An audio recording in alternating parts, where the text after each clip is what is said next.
You ask Tiger to solve. This deals with linear equations with one unknown. The final result is y equals -38. Let's solve it step by step. Simplify the expression. Break up the fraction. Find the greatest common factor of the numerator and denominator.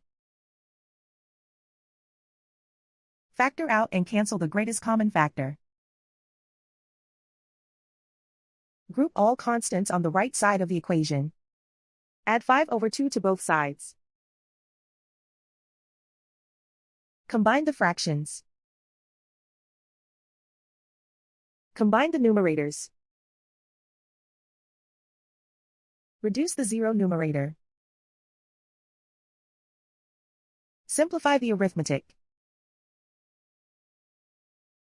Convert the integer into a fraction.